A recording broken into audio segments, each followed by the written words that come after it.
ọ̀pọ̀ àwọn tó mọ ọkùnrin gbajúmọ̀ oníṣòwò kan Ṣakiru Olúfúnmi ẹni ọdún méjìdínlógójì 38 years of age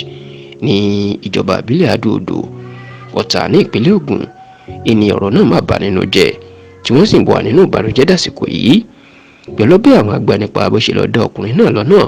tí wọ́n sì fìbá pa á sínú mọ́tò ẹ̀ láì mọ ohunkóhun lára ẹ̀.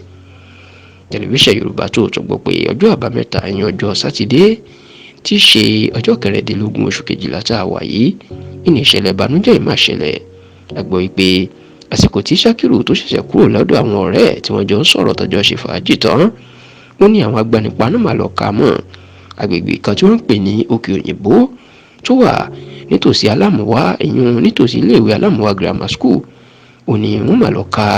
Ṣakiru mọ́ bẹ́ẹ̀ sì ṣe kà á mọ́ wọn ò ṣe méní ṣe méjì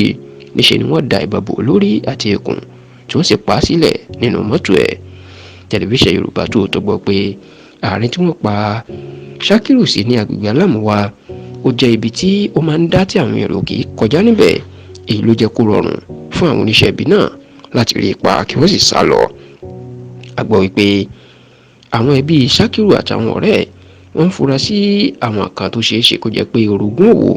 ìlú jọ dà wọ́n pọ̀ tó sì jẹ́ wípé wọ́n gbàgbọ́ wípé wọ́n mọ̀ọ́mọ̀ pa ọkùnrin oníṣòwò náà nípakúpa sójú ọ̀nà ni. Alukoro iléeṣẹ́ ọlọ́pàá ìpínlẹ̀ Ògùn arábìnrin Ọmọlọ́lá Odùtọ́lá òun náà fìdí ìṣẹ̀lẹ̀ ìmúlẹ̀ ó ní ní tó jẹ́ kí àwọn èèyàn káwọn má rí àwọn tí ó sọ̀rọ̀ lórí ìṣẹ̀lẹ̀ náà èèyàn àwọn ẹlẹ́rìí ó ní pé ojú ọ̀nà Alámùwá tí wọ́n pa Ṣakiru sí ojú ọ̀nà náà jẹ́ ojú ọ̀nà tó máa ń dá púpọ̀ táwọn èèyàn kì í fi bẹ́ẹ̀ gbà ṣùgbọ́n ṣá ó ní àwọn ti bẹ̀rẹ̀ ìwádìí tó sì ní gbogbo agbára àwọn làwọn yóò ṣá láti fojú àwọn tó ṣiṣẹ́ ibi náà fún iná òfin.